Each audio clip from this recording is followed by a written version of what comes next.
Broadcasting live from the Joy 106.3 FM studios, it's the Hill Wildcats X's and O's show with host Coach Darold Williams. Wildcats, let's flip the switch and do this.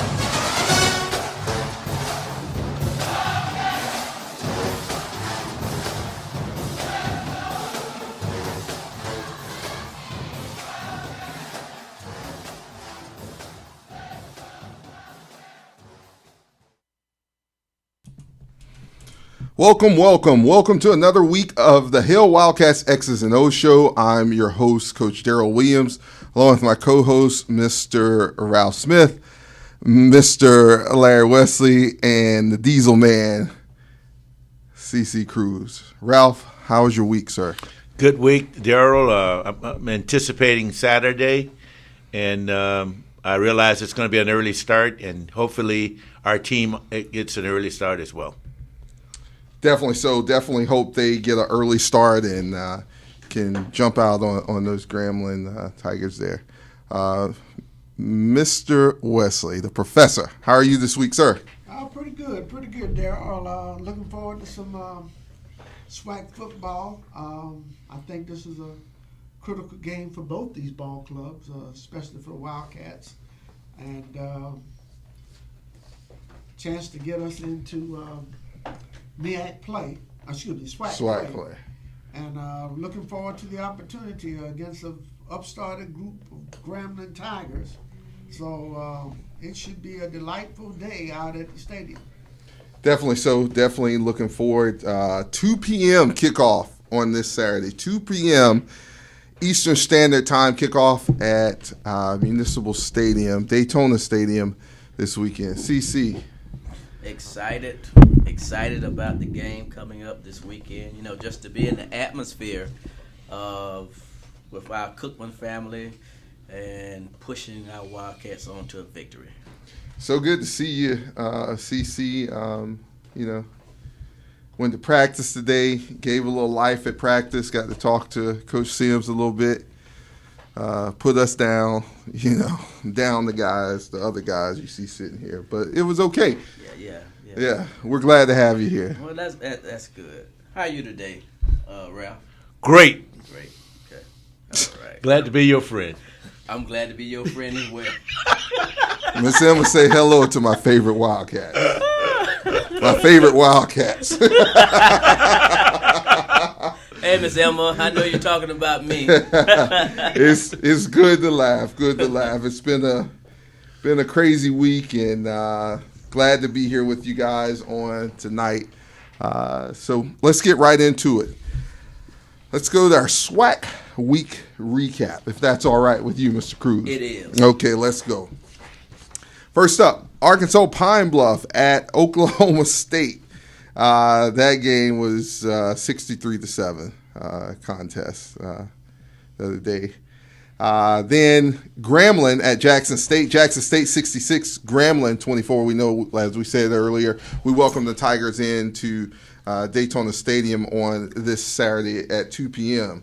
Hey, Mr. Branch, doing well, guys. Any surprise there? I mean, first half of that football game much more competitive than the final score would indicate. Jackson gets out 14-0, takes the foot off the gas, and before you know it, Grambling has come back to take the lead. And at halftime, the football game was 21-17 Jackson. But in the second half, the Tigers asserted themselves, and the final score indicates what it indicates. But the game was close for a half. Yeah. The other Tigers woke up. Right. Yeah, the home Tigers. Right. Yeah, the home Tigers, and it was not pretty. Right. Yeah. I guess Deion Sanders going into halftime was talking with Tiffany Green and the crew from the press box. Right. Walker, he couldn't even talk. He was so disappointed in his team. But boy, whatever he said during that halftime break, I'm sure that was they came out with a vengeance. Rough locker room talk, but like you said, they came out with a vengeance, and we just heard the final score of that contest. So, moving along, Austin Peay goes to Alabama A&M. Austin P, final score at Austin P 28, Alabama A&M 3. Surprises? No. Nope. Okay. Incarnate Word against Prairie View. Incarnate Word 31, Prairie View 14. I don't think there's No any surprise surprises there from that bunch of guys. Prairie View played very respectable They did. football. Incarnate Word has an extremely good defense. Year after and year, offense. they do But the Prairie View people came away very pleased with the effort that the Panthers gave, and particularly how well their trenches played with Right. the number 5 FCS team in the country. So Prairie View on that other side of the conference might be another dark horse. Even though they won it last year, they might be a sleeper to get back in it again as far as winning the West Right. of the SWAC. Right. I'd like to thank everyone for tuning in.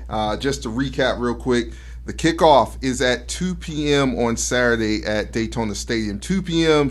Eastern Standard Time, 1 p.m. Central Standard Time, since our league office is in Birmingham, Alabama. So 2 p.m. It was said that, surprise Incarnate Word didn't score more. Does that surprise you guys? That's my surprise. Yeah. Well, they were trying to, but that's what I'm saying. The defense the idea tightened was up a that little Prairie View did play that well. And remember last year, they beat Prairie View they put a 40 spot on Right. Prairie View. So this is all Right. happening with a new coaching staff as well. Bubba McDowell and his guys getting a good effort out of his team against a very good Incarnate Word football team. Right, definitely.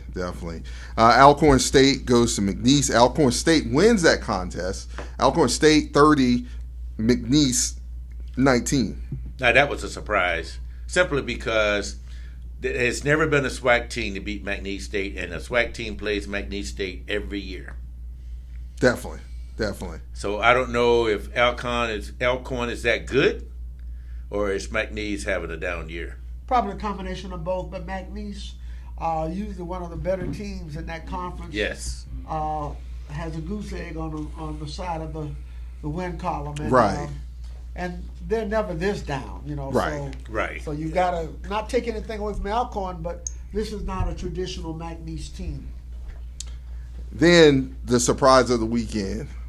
Southern goes to Texas Southern, or goes to Texas. Final score of that game, Texas Southern 24, Southern 0. Now, see, that was a surprise to me because I saw that entire game, and Southern mentally was not in that game. They were never in that game. Give Coach Dooley a goose egg, huh? He looked confused. Yeah. To me. Right. Definitely. And I don't know why they played that game where they played it at, because I don't think it was. I bet you it wasn't 1,000 people there. Really? They were trying to develop it Into a classic. But it's tough. Right. You gotta.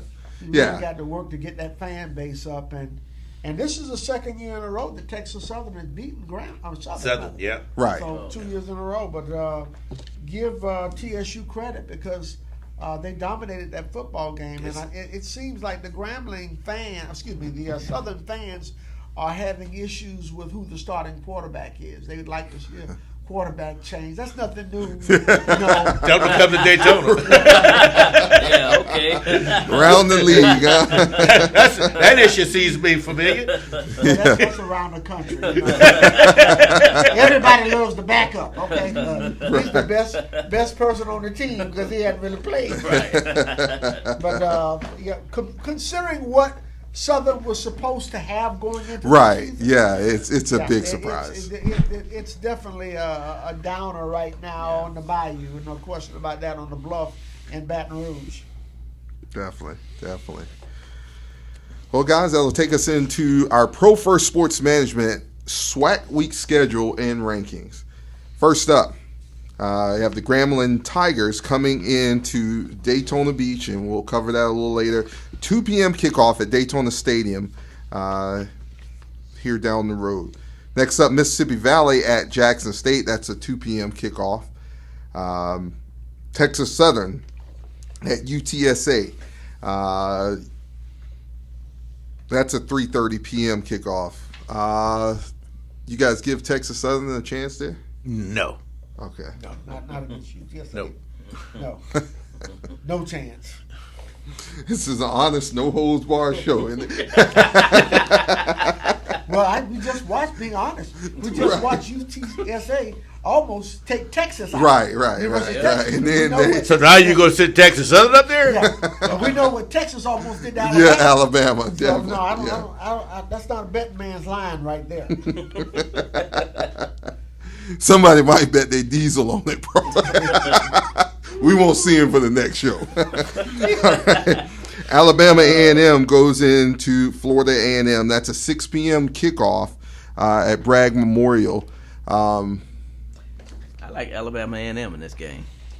I really do. I like them, Larry, for a couple of different reasons. What are those? I think, give me a second, please. I think that their defense, you with me, Larry? What defense? Bro. I think, no.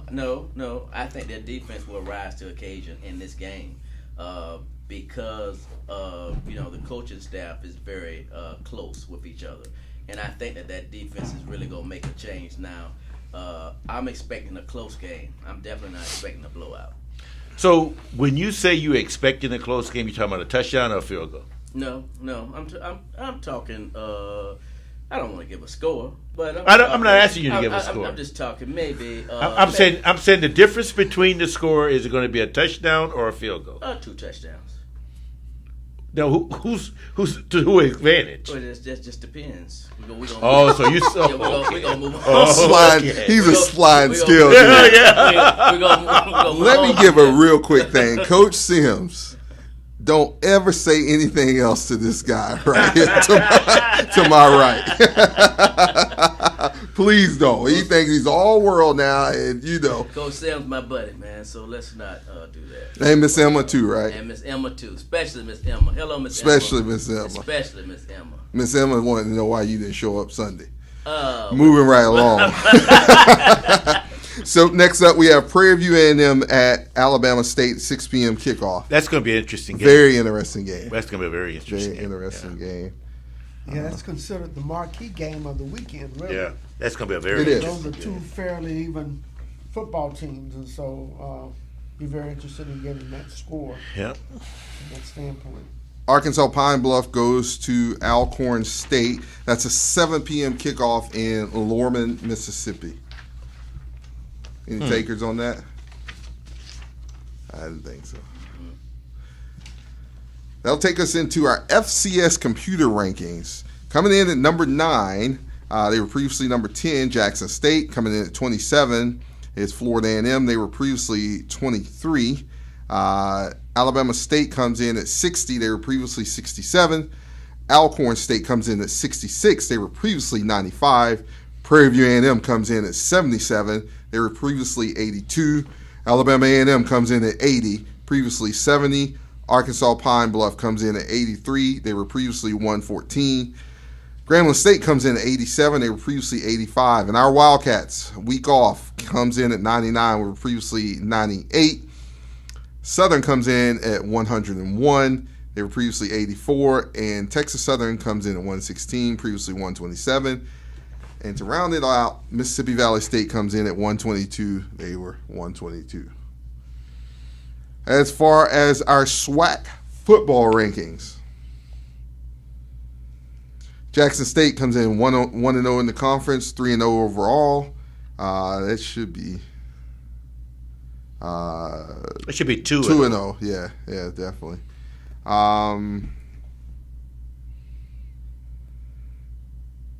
Alabama State comes in 0-0 in the conference, 2-1 overall. Bethune Cookman comes in 0-2. 0-0 conference, 0-2 overall. We start conference play this weekend. Mississippi Valley comes in at 0-0 overall. They're 0-3. Alabama A&M 0-0. They're 0-3. And then FAMU is 0-1 in the conference, 1-2 overall. For the West Division, Prairie View 1-0, 1-2 overall. Texas Southern 1-1, 1-2 overall. Arkansas Pine Bluff 0-0 in the conference, 2-1 overall. Grambling State 0-0, overall 1-2. Alcorn State 0-0, overall 1-2, and Southern 0-1. Overall, they are 1-2. So there you have it. Daryl, back to that Alabama A&M Florida A&M game. Alabama A&M, I agree, has a good defense. I think the problem for Alabama A&M and Florida A&M, they got to score because FAMU's going to score some points. And I just don't know if Alabama A&M defense is on the field too long, Right. if they don't begin to wear out. The big problem Alabama A&M has, and it's almost incredible to say this because Cornell Maynard as a coach is a quarterback whisperer. And he just doesn't really have the quarterback that he needs right now. He's trying to play two kids, and he's replacing Akil Glass. Right. So he's not getting the kind of offensive efficiency and production out of that position. And that's why I think in order to beat FAMU, you're going to have to score some points because Willie Simpson's going to score some points. They're going to get out there and do that. And I agree with you. Bama A&M's strength is their defense. Right. But can they stay in the game with FAMU not scoring enough points? Or do the Rattlers, you know how the Rattlers are at home. Right. They're a front-running team. Right. Now, the longer it stays close in the football game, the more I think you have the possibility and probability of a close football game. But if FAMU gets on one of those runs, you know how they can go with the 100 there, and they're front runners. When you take FAMU into deep water and keep them close, those are the kind of games that they struggle in. Yeah, and with that, so Daryl, what's the quarterback that came from Jackson State? Quincy Casey. Quincy Casey. You know, I was wondering how is he doing for them because They're playing two quarterbacks. It's a two quarterback system, you know. But they're doing that because they've not found consistency enough with either one from that perspective. If you look at the scores of all their games, what's glaringly missing from Alabama A&M is no offensive production, and that's what Cornell Maynard is known for. Offense. Right, exactly. Yeah. Okay. So. Glad to have former Wildcat Tevin Toney joining in with us tonight on the broadcast. Guys, it was off week for us this past week. Last week, tried to get a couple guys healthy, worked on getting some guys who had some other off-the-field things back on the field. Coming off that off week, great cookout on Sunday, Ralph. Mr. Wesley, Fish Man, French Fry Man. Great cookout this weekend. Let's advance to this week. Decent week of practice. What did you see this week in practice going into this Grambling State game? I saw some sense of urgency, which is rightfully placed because this game Saturday is probably going to be the biggest game of this year, simply because if we're able to play Wildcat football, I think that'll carry on for the remainder of the season. We can't afford to have a letdown. Right. When you say letdown,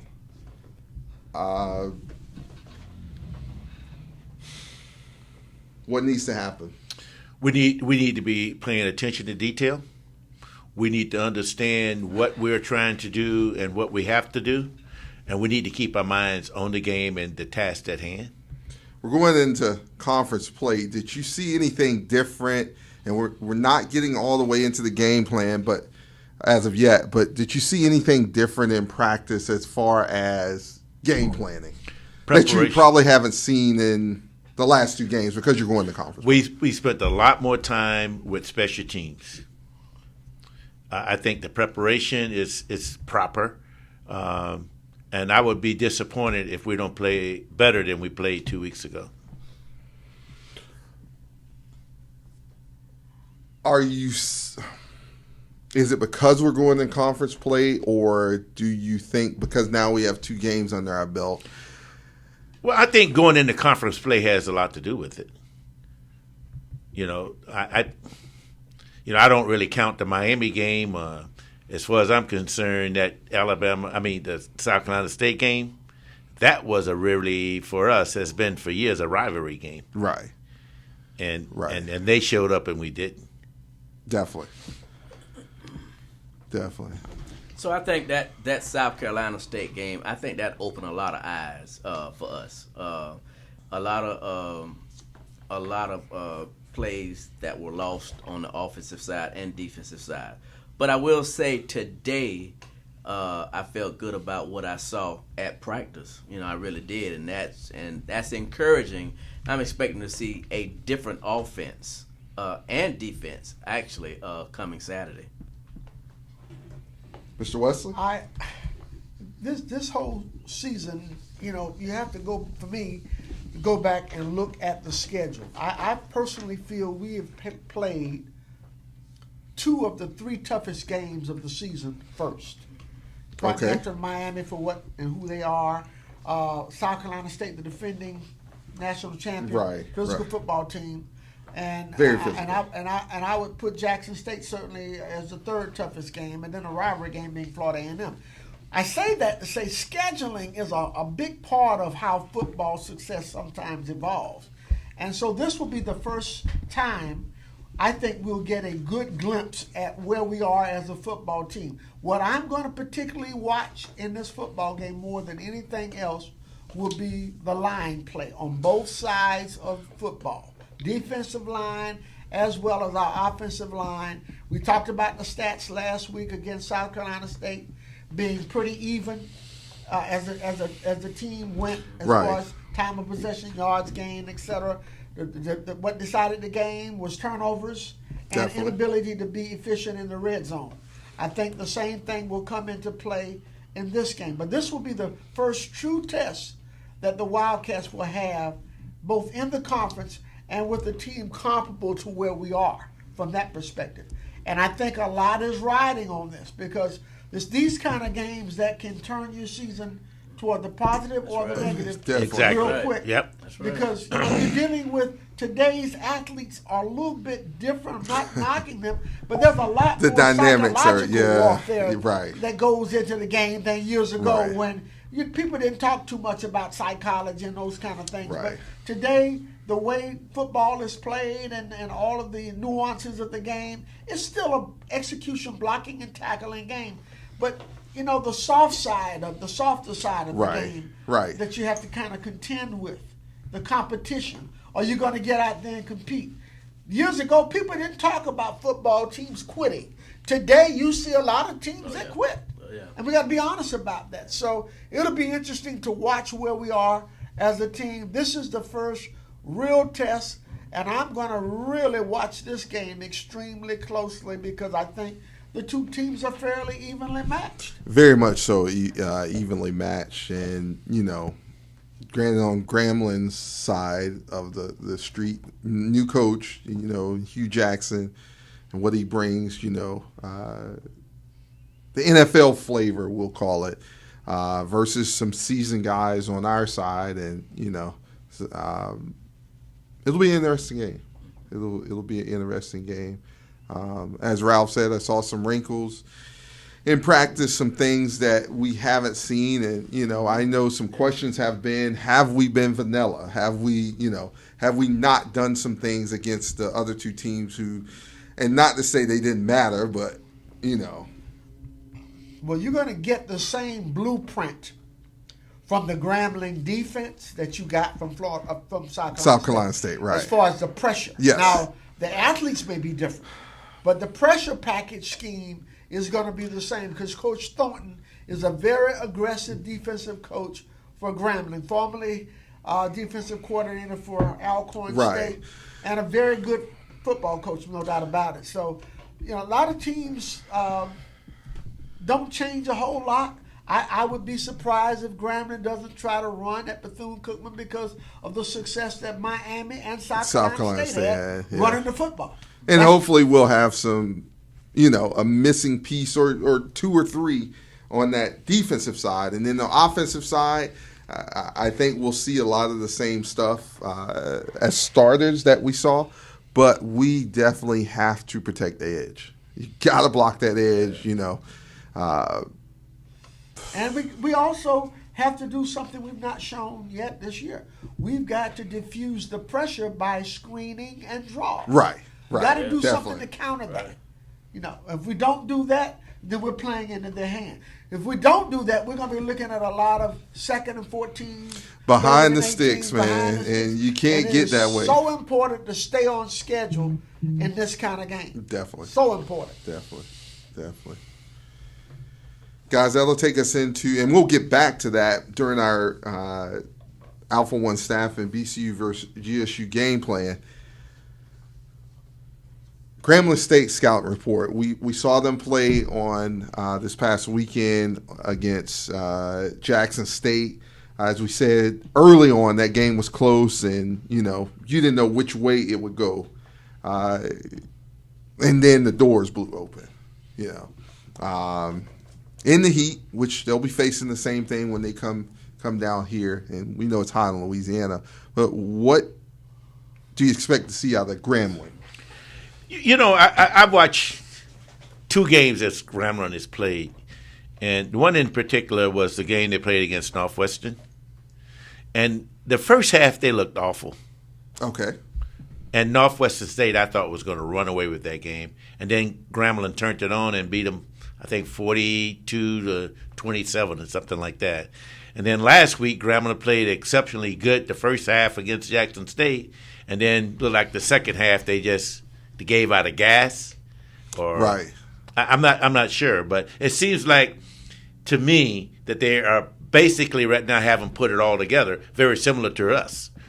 They're very similar to us. We haven't put it all together either, but they seem to be they play very exceptionally well a half, but not so good the next half. The key to me, Daryl, is in both in the games that Grambling has played thus far, you cannot allow their quarterback Definitely to get comfortable. Yeah.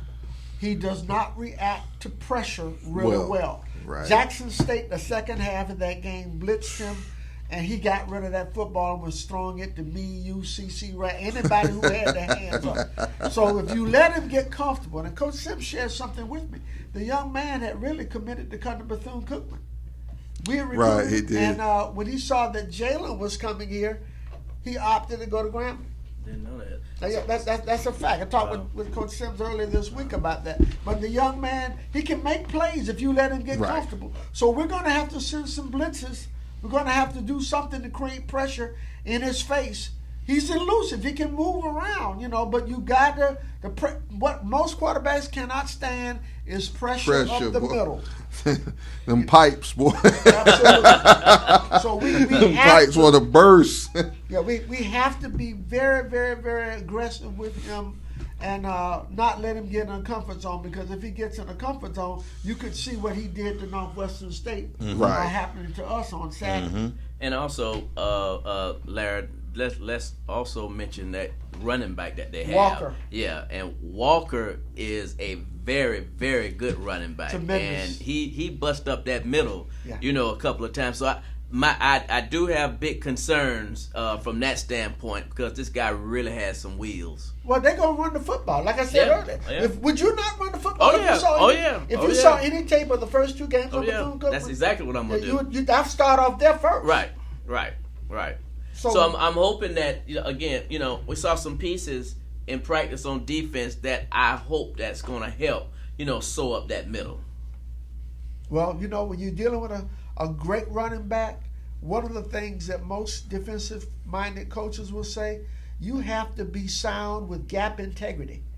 Because even though Jackson State gave up the 73-yard run, Right. it was because somebody was not filling a gap. That's right. And that's why he was off to the races. Right. And 73-yard touchdown against Jackson State defense. That's saying But them something. guys can run. Oh yeah. Oh boy. That's saying something. Yeah, that's saying something.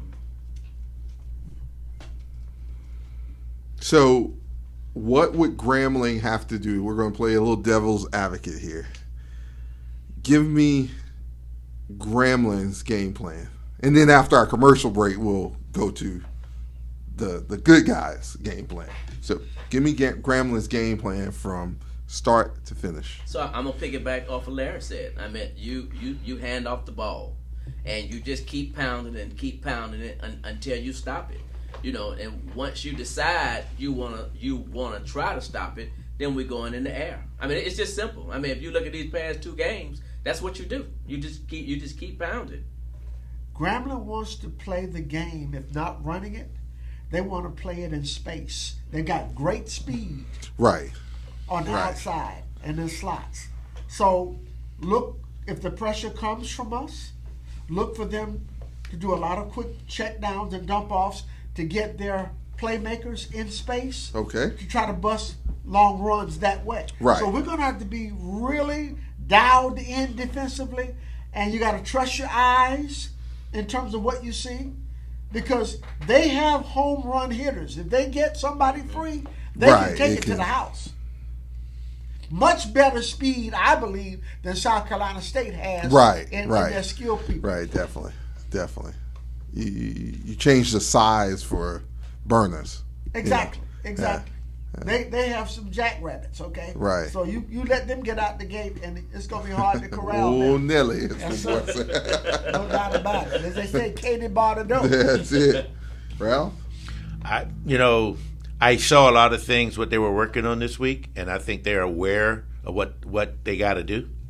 Because I saw some things this week they worked on that I'd never seen before on the defensive side. Right. I think they're well aware of the job ahead of them. And I think they realize that they got to make sure that they, as Larry said, they got to have gap integrity, and they got to be on their P's and Q's. But I've seen some things that they practice all week, so I think they're aware of what the task is. Does Grambling, and I don't want to say firepower, but do they have the 3 facets to beat the Wildcats? Offense, defense, special teams. From what you've seen. Their special teams are somewhat suspect. They're not elite in the special teams game. And defensively, I understand what they're trying to do in terms of bringing pressure. They're not going to be a read and react. They're going to be an aggressive football team. That's the nature of their, defensive coordinator. So, that's what they're going to do. Right. So you may see some. I say that to say you may see them sell out a little more, feast or famine. Okay. To try to create pressure to see if they can create some turnovers from that perspective. But you can also believe that Hugh Jackson is an offensive mind that has been able to coach at the highest level. Right. So you can believe he's going to have a few tricks incorporated into the game plan to keep us on our P's and Q's. But most importantly, we have got to win that turnover battle. We can't turn the football over. We cannot not allow that to happen. We've got to win the turnover game, and we need to start quick. Yes. We need to go be the first one to get on that scoreboard. We need to have something good happen for us in the kicking game. I think we can break a couple of kicks in this game. I really believe that. Definitely so. I think that's what we've been working on, though. Because, for me, and I've said this the last 2 games we played, I wasn't impressed with our special teams. And Bethune-Cookman have always been known to have good special teams. But we just haven't showed up the first 2 games. But, however, now they have worked on it the last couple of weeks. We got to show up in special teams. We got to show up. We got to do it. Right. And on the offensive side of it, Daryl, we got playmakers. We got to get our playmakers in space. Exactly. We got to get the football, and that's what I'm most encouraged about seeing this week, because we didn't see it in Miami because we were very vanilla. The pressure caused a great deal of problems for us with South Carolina State, along with their tight coverage. I don't think you're going to see as tight a coverage as you saw from South Carolina State. So we've got to find ways to get the ball, and it needs to come out quick until we can feel comfortable that our offensive line can protect. We do not need to be in negative situations. In some kind of way, guys, it would certainly help if we get any kind of a running game. If we can kind of get some balance in the running game, we've not been able to really, even though the yards we got last week, rushing wise, came from our quarterbacks running for their lives. Right. But we need to get some running. We definitely. We got to get balance. We got to get some balance, and we got to get it the old-fashioned way with the running backs making 3, 4, 5 yards, and we got some guys who can do that. Right. We just got to get some holes open by the offensive line and make some plays in that area. There were some players moved around from some positions during our off week. Will those players factor in this contest on Saturday? I certainly think the receiver will. And the one you're referring to is Twin. 14 last year? Yeah. 17 this year. Yeah. Because I never understood why they switched to the defense anyway, because he's a heck of a receiver. I think it was a personal choice. The guy that I'm looking forward to being targeted this week, who I think is a critical player for us moving forward, we've got to find a way to get the ball to Corey Reed. Corey Reed is a big-time receiver. And we're laughing, but he that's not why we're laughing. I know y'all laughing. You're laughing in agreement. I know what you're laughing. You're right. But we got to find a way to target that kid. That kid is too good a football player for us not to target him more than we have to this point in time. There was 100% cosign on that this week. So, Definitely. Definitely. It's kind of hard, man, to look at Corey Reed with the talent that he has, and I even go in it further. Even the kid from Tallahassee, Riley. Marcus Riley. Yeah, Marcus Riley. See, my thing, not to cut you off, CC, but to me, those two guys will open Kamari up. You're exactly because they're going to require the defense to take some coverage toward them. You're exactly right. Which would then take some of the coverage off Kamari. Right. So that's why I say they have got to be targeted. Yeah. But you know what, though, guys? In order for that to happen, though, our offensive line got to show up. That's why I said that's the line of scrimmage game. They got to show up. They got to give us some time. I mean, because if you can get a quarterback just enough time to get the ball off, those receivers are going to be open. Yeah. They're going to be open. We need our line to show up. Cut them routes.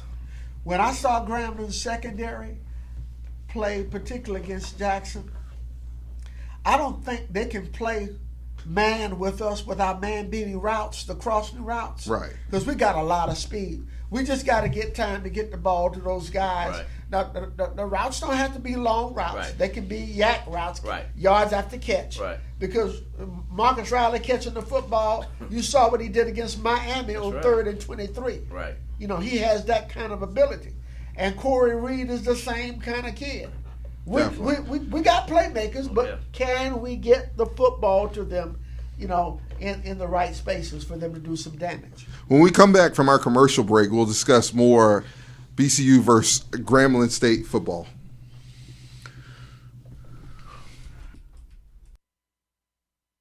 WAIGLP, Daytona Beach, Joy 106.3. Styles 101 Beauty Salon and Barbershop, located at 955 Orange Avenue in Daytona Beach, is a salon for all your hair care needs. Styles 101 specializes in hair extensions, shortcuts, the natural look, hair coloring, locks, lock extensions and repair, and braids. They also offer nail, eyebrow, and eyelash services. Styles 101 is the local shop for Bethune Cookman University, Embry-Riddle, and Daytona State College. For more information or to schedule an appointment, 386-872-6413. That's 386-872-6413. Styles 101 Beauty Salon and Barbershop.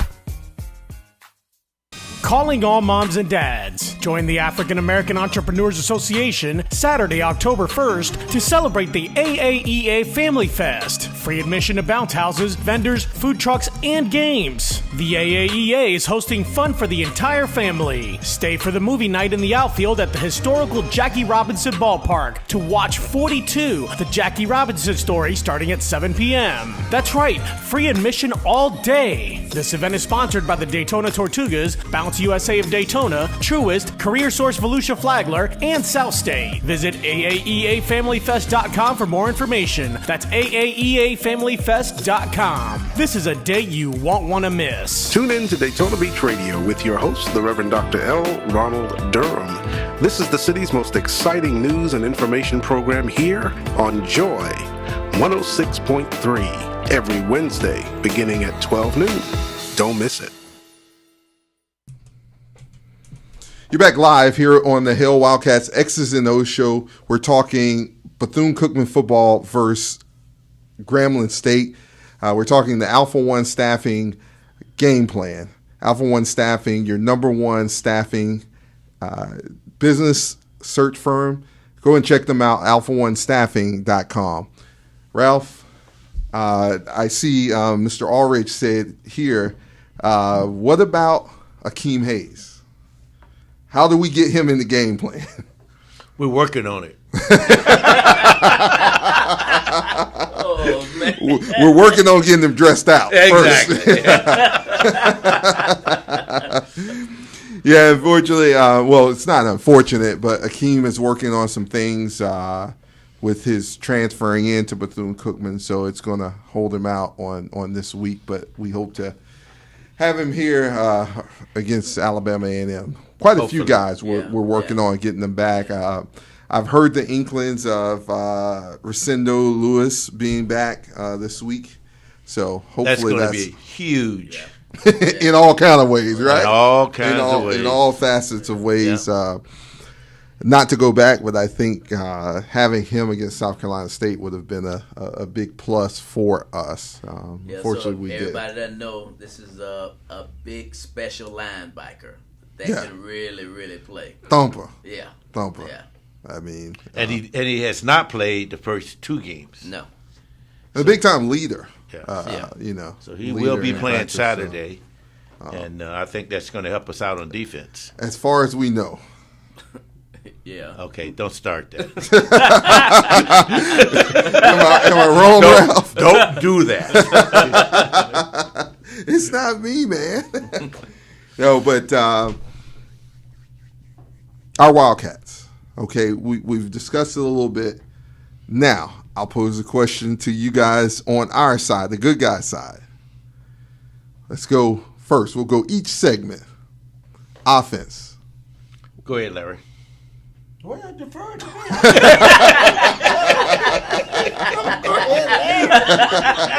think I'm Mike No. I mean, you guys saw practice this week. I know I saw one day of it, and I like the scheme that I'm seeing, particularly with the quick routes, and our route tree, our passing route tree, has that built into it. There's not a lot of deep shots, just man-to-man shots up top, takeoff routes. A lot of these routes are complementary routes, crossing routes, quick outs, backs out the backfield. If we can do that consistently, we can keep Grambling's defense at bay. First of all, we'll minimize the blitz, because what slows the blitz down? Ball out quick. That's the worst thing a blitz wants to see, that ball coming out quick.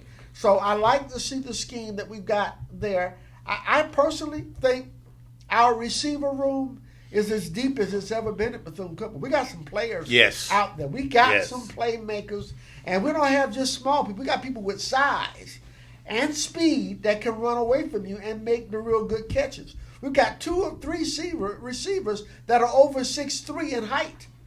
So that's not even mentioning Kamari as the tight end. So get the football to the playmakers in space where they can, make the plays that we need to make. And it doesn't have to be a touchdown. Move those chains. Make 1st and 10s. Progress the football and create long drives. But most importantly, score when you get down into the kicking, into that red zone. Red zone, yeah. Mr. Wesley, I hear you say get the ball out quick, get it to them. Can we protect it? Well, if you heard me say earlier, the first thing I said this week about this football game, this is going to be a defensive, a trench football game. And all football games are won and lost in the trenches. You know, and so we've got to find a way schematically to get that football out with the design of our offense in terms of the routes. I'm not asking the lineman to hold up forever, but 1, 2, 3, 4, that ball needs to be out. Right. Don't hold it. It needs to come out. 1, 2, 3, 4. If it's not their quarterback, you take off and go. We ran for a lot of yardage with the quarterback last week. That's not a great option, but if it's there, take it. Don't sit there and take the sack. So we've got to compensate for our offensive line. We don't know. They may come out and play a great game, but if they're struggling, we got to help them out by being able to react quicker to get the football where it needs to go. Does depth hurt us on the O-line? Of course. Yeah. Hot ball game, 2 p.m. kickoff. Right. Depth is going to hurt a lot, but fortunately I think they've changed some kids from one side, from the defense to the offensive side of the ball. So hopefully that will help. But with that being said, and I think I told you guys 2 weeks ago, if you look at the offensive power that we have, our wide receivers and our tight end, you match them up with anybody in the SWAC. I'm telling you, if they're not one of the best, they're in the top 2. I mean, we have it. We just need to get the ball. We're just going to have to get the ball. And I know we've been saying this over and over again, but we got to get the ball in these kids' hands. It's the part of our team, Daryl, that I don't think anybody in SWAC understands what we have in that regard. Exactly. Because, we're such a small sample size. This is our third game. Right. And we played University of Miami, and we didn't show a whole lot there. That was intentional. And then, we played a very good South Carolina State football team, which was extremely strong at the point of attack at the line. But I think if we get this football in the hands of these people, and we get them in space, we can do some damage. Now, again, what did we say early on? We got to minimize the mistakes. All these offsides, holdings. The penalties have killed us, the turnovers. If we can play a football game and we can stay under 60 yards in penalties, under that amount in penalties, we should be able to win that football game. But if we come out and we have 80, 90, 100 yards in penalties, over 100 yards, it's hard to win football games like that. It really is. So I'm just thinking right quick there. I'm just thinking back, looking at that Miami game that we played, and Riley, which Stevens, who is Miami's best defensive player, Riley was just taking him for lunch. That's really encouraging. Stevens couldn't do anything with Riley, so it's really encouraging, just to see the offense open up, if you may. And get the ball to these kids. People might not know this. We haven't talked about it. There was a football game played this weekend that was almost a major upset at the FBS level. The University of Arkansas played Missouri State, which might not sound like a big football game. But what happened in that football game was that the Missouri State football coach was the former Arkansas football coach who was also at Louisville. Petrino. Petrino. And Bob Petrino wanted so badly to get Marcus Riley to come play him. He had such high regard for Marcus Riley. He considered him among the best receivers as a freshman to ever come through Louisville. That's how good a receiver he was by somebody who knows offense. Right. So we need to get the football to him in as many creative ways as we can. See, even though Riley has great speed, but Riley, his strength is his route running. That's what he runs. He runs excellent routes, and he don't cut them off. He runs excellent routes. Again, it's back to getting the football to them. Well, he runs them, and he gets separation. Right. A lot of people Yeah. run good routes, but Oh, they don't yeah. separate. Yeah. Oh, He yeah. separates Yeah. well. Oh yeah.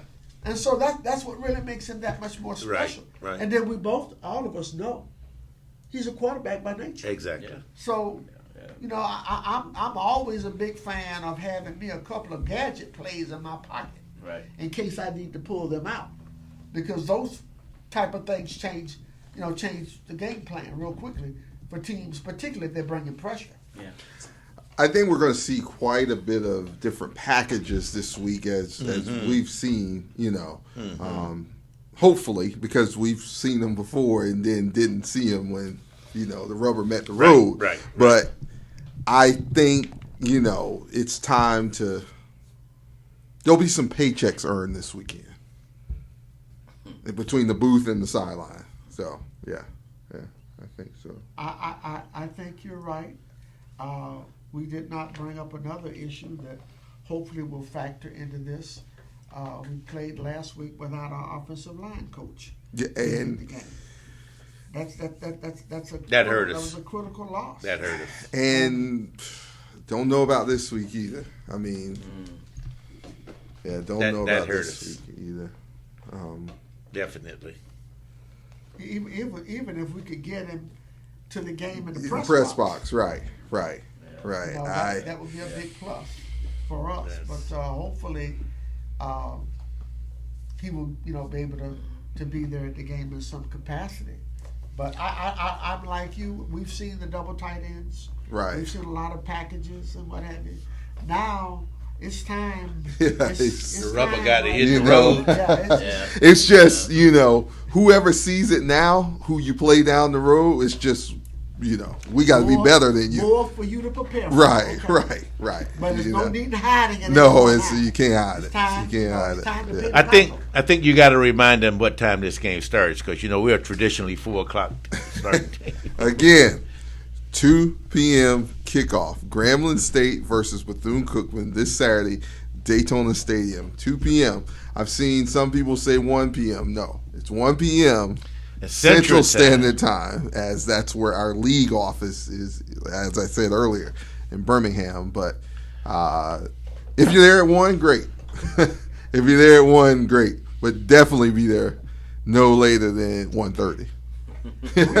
We need to get our league office to realize everything's not in Central Time Zone. Right. So they need to start putting stuff It up could be where the game is being played. Right. Put it that way. on the schedule. That would help. That would help greatly. There's something else that would have helped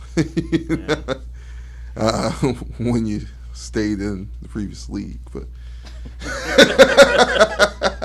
what do I know? I kind of expect a big game from Quayshawn this week.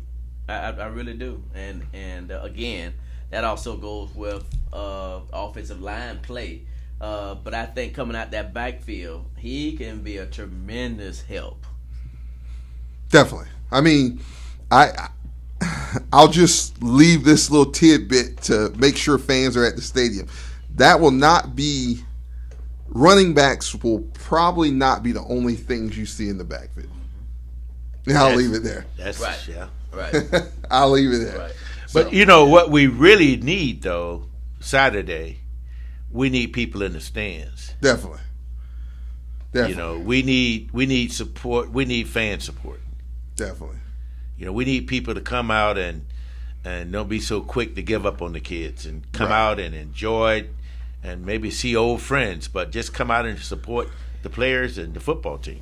Knock on wood, but let's expound on what that means. If there's a weather delay, of course, seek protection. Go to your car, but don't leave. Come back in. I mean, against South Carolina State, There's quite a few people that left and didn't come back. and I might have got hit by 2 drops of rain, Right. if Yeah, that. if that. It turned out to be a Right. beautiful Right. Yep. Yeah. environment, Right. not the game, but the environment was At the stadium. at the stadium was good, and it was. So I mean, the game's starting at 2, so you're going to get home plenty of time to rest up to go to church Sunday. definitely. Can't use that as an Where'd excuse. that come from? See, there he goes. That Duval County. I want to question about Christianity. Duval County. The way CC lead games, right? Yeah. But he's headed to church. That's why I said it. Man. I can't underscore the importance of this football game as it relates to the rest of the season. This is a critical football game. You know. And I'm not trying to sensationalize it. I'm speaking as No. No, it's critical. I mean, it's critical. if you know football or even the you know everything that goes into it, this just for the team psyche, makes right? or breaks. Yeah. It makes it's for their or psyche. breaks. We just cannot go 0-3. That's just what it. I mean, when you look at it, We can't. There's just no other way around it. We just can't go 0-3. Look how we were talking last week when you know when you had the discussion when we were 0-2. You know just how that was. Right. You take another on the L side, right? Yeah, that's not going to fare well at all. And I agree, Mr. Hughes. You can't charge $30 for parking, $20 to $30 for parking, and $40 for tickets. Totally agree with you, Mr. Hughes. It's only $20 totally for parking. Still, it doesn't matter. Ticket at $50. I'm trying to figure out where y'all get these cheap tickets at. Because mine was $60. Well, Ralph, you know. Well, Ralph. I'm basically just saying. sit in the press box. Ralph sitting in the penthouse. I'm just saying. Exactly. Yeah, I'm just saying. And he has to say, he was like, you know, the best row in the, you know, in where I sit is along the wall right there in the gold seats. Cause So you can't even have conversation with this guy. You tell all your business. I would never have another conversation with him. Cruz, you were right about this, boy. Oh, okay. You were right. Oh, okay. You didn't say it was private, Ralph. My bad. Scratch that, but he is probably going to sit somewhere else next year.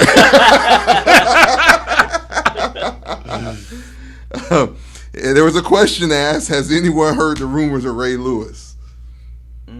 Ray Lewis? Yeah. What's the rumor? What's the rumor? You know, rumors are good, I guess. Ray Lewis. Oh, he's coming to Bethune? Is that the rumor? I guess. I don't know. Who said that? You got eligibility to that?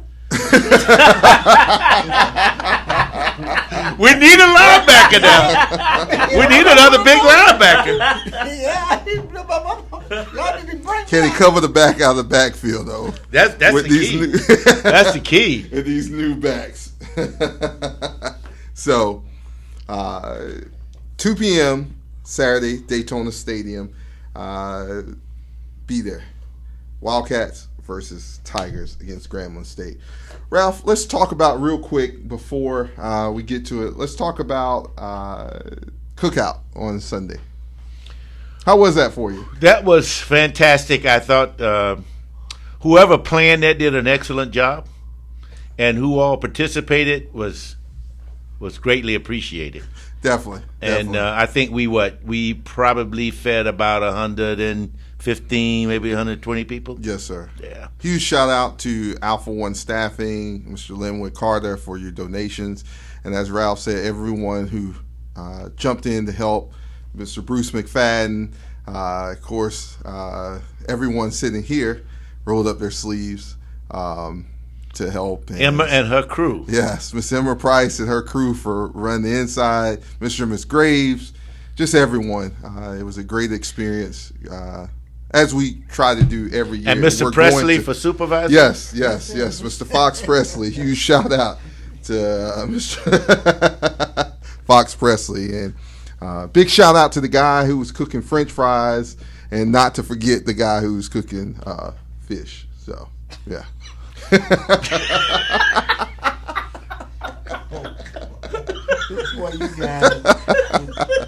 Huge shout out to Robert Jones. Thank you. Was he cooking fries? No, he wasn't cooking fries. He was cooking everything else. Larry, are you coming back next week? I'm running out of holy oil. You gotta get another bottle. Bruce McFadden, I certainly like to thank him for helping hold down those fish frying burners for us as well, because we were trying to get some fish in and out without having the kids to wait. So everybody who pitched But Larry, we was slacking on the fries, right?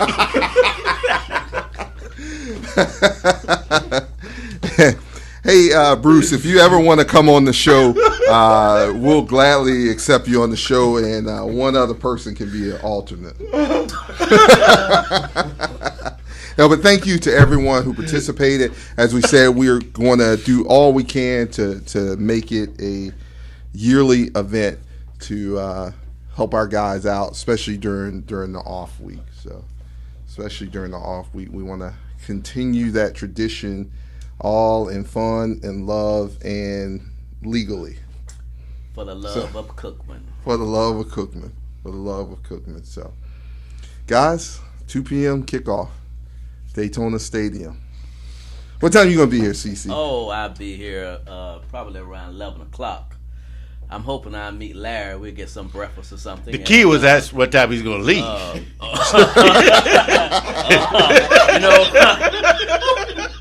Well, this is the ball game that the Wildcats are going to win, so I'm definitely going to see it through.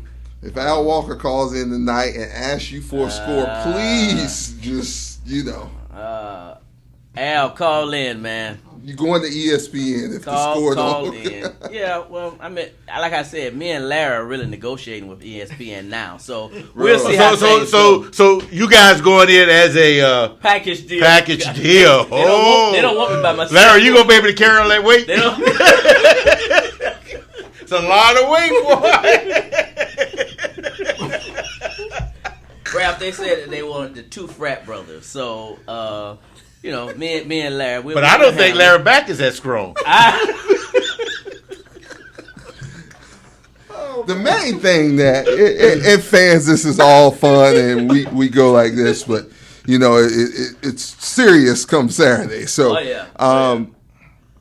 why do you always have to have Larry to co-sign with you? Well, you can't stand on your own feet. Very good question. Well, I'd like to hear this answer. Let me answer it for you. That's my frat brother. Larry wasn't taking up for you Sunday. Hold on one second. But see, here's the deal. Larry has offered to pay diesel fluid that you guys haven't. So I ride out with Larry, and he can take that responsibility. We'll gladly cheer him on. So you're not going. You're not gonna chip in. Heck no. Chip in for what? My diesel, it's up to $134. So Larry's chipping in. Are you gonna chip in? You're not. Okay, all right. Well, but Larry, your frat brother. Yeah, Larry's my frat brother, so he'll chip in. And Ralph, you silently will chip in as well. Silently? Yeah. You telling that man what he gonna do? Don't wait at Buc-ee's too long.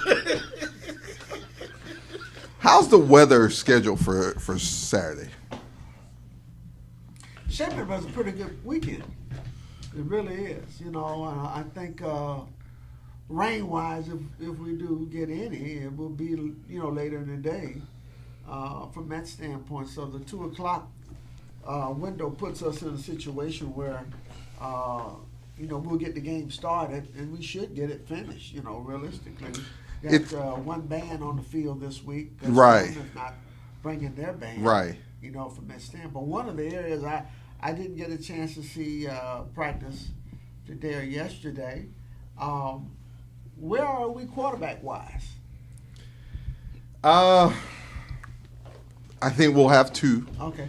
Right. I think we'll dress 3, but only Definitely 2 will. Yeah. Definitely 2 will play. Okay, possibility of 2 playing. So, not to speak for the coaching staff, but I don't see Walter Simmons playing this Saturday. No, I don't think Trey is going to play as well.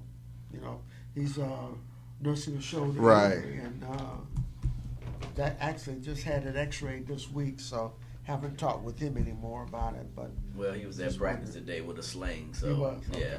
He didn't have it on yesterday, but He had his X-ray today, though. yeah. Maybe that's why he's wearing it. Yeah. So. But health-wise, I think we're going to be in pretty good shape, actually. I don't think we might miss one player, maybe two. We're in special teams heavy today. Yeah, for sure. we were definitely working on special teams, and I think it was worthwhile, the time well spent. Definitely. Saturday's weather, 84 during the day, 75 at night, and no precipitation. well, the other thing At this time. most people will probably attest to around Daytona, while we still are getting the 80s, there's a lessening of the humidity factor. Yes. And I think that's the thing that really you feel more of when you're in September games. And so you can just begin to feel a tinge of fall moving in from the humidity perspective. And so hopefully that'll be a nice, day to play some football, nice track, fast track, Right. no precipitation, So we just got to go out and show out. And being able to start, when Right. the game is scheduled to start, will be Very important. a huge help. Because I still think that how we handled that 2-hour delay, I think it hurt us Big time. last week. So Yeah. big time. hopefully we don't get any delays like that, and we go ahead and butt some heads. Definitely. 2 p.m. kickoff this Saturday. We came. Coming out of the off week and coming out of South Carolina State. Other than the quarterbacks, I guess we stay pretty healthy, right? Mm-hmm. Yeah. And I know Franklin was a little banged up coming out of that game, but you didn't see it. He practiced all week. Yeah. And the ice is showing Full down speed, afterwards. actually. Yeah. So we should be okay. Just the depth thing is what, hopefully that can be worked out. That can definitely be worked out and help us out. It's going to be an interesting week of football here in Daytona, and we want to see your faces there. 2 p.m. kickoff, Daytona Stadium. We're about to go into our HillWildcats.com live call-in segment. We're asking that you please hold your calls down to 5 minutes. Please hold your calls down to 5 minutes, and we'll be sure to get you in. That number is 386-868-3411, 386-868-3411. Call in. Let's talk Wildcat football. Let's talk the Alpha One Staffing BCU versus Grambling State game plan. We want to know what your game plan is for Saturday.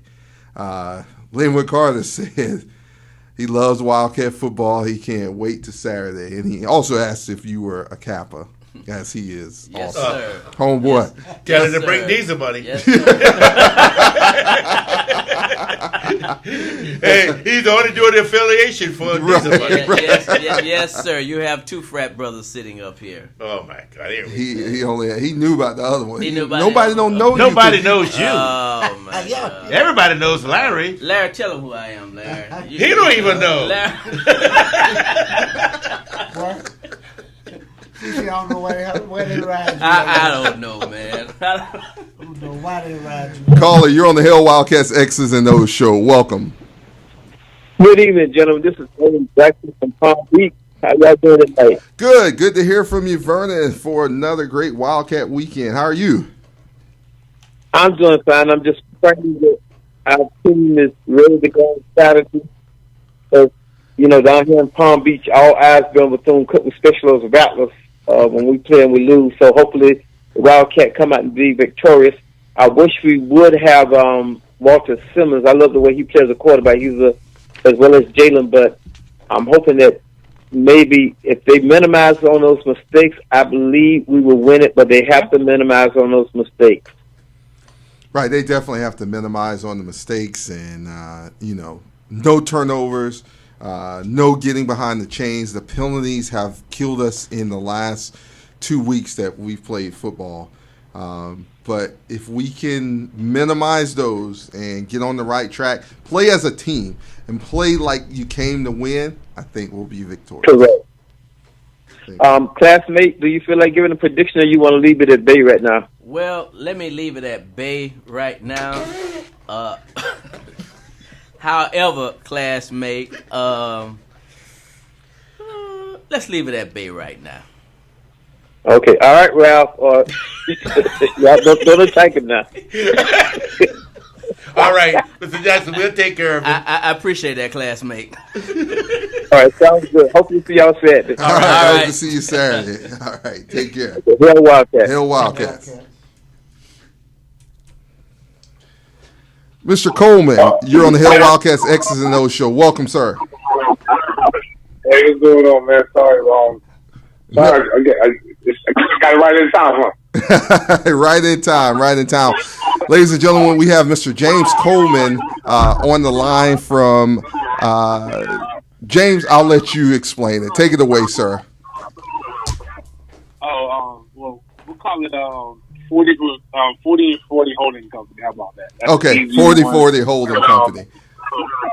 But we have what we do is we create name, image, and likeness companies, and with the goal of taking the 4 years that young men and women spend at the colleges and transforming it into the next one. It's not about just lining pockets and getting the money, as much as it is about creating entrepreneurs and developing them. A lot of one of the best things that the name, image, and likeness is doing right now is creating opportunities for young men and women to be able to get real world experience in marketing, which is similar to what you do here with your program and what I do with radio here in the Jacksonville area. That's basically all this stuff is giving your kids the opportunity. I said kids, but I mean they are. Yeah, definitely. Young adults. Definitely.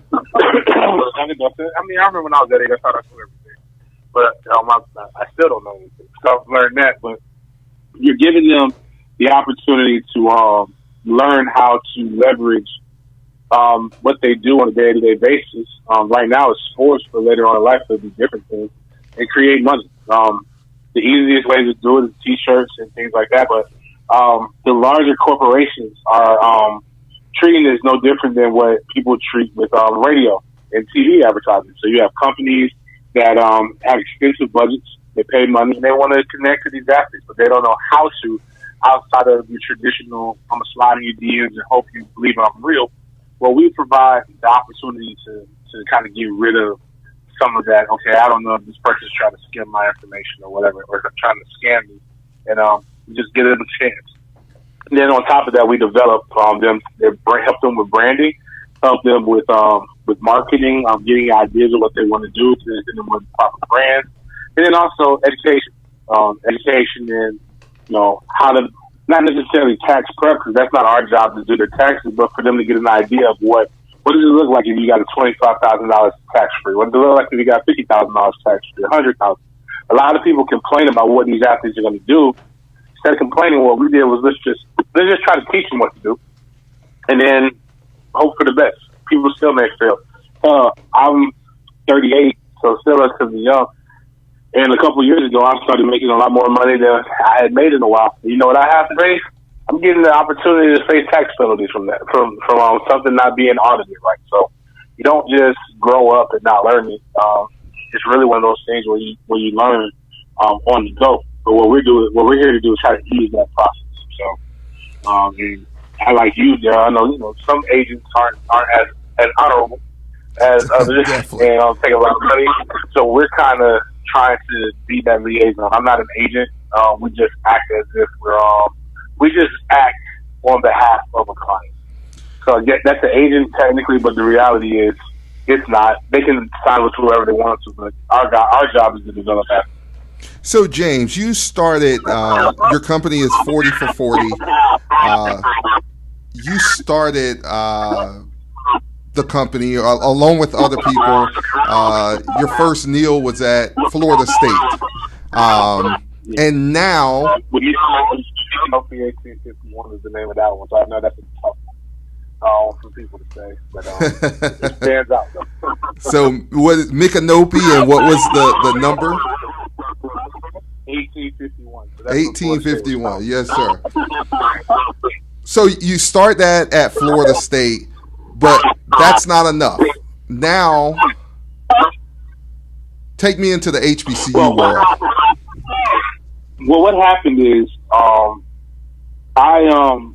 people who don't know, and a lot of us, one of the great things about HBCUs is it afforded a lot of our elders opportunities to go to college.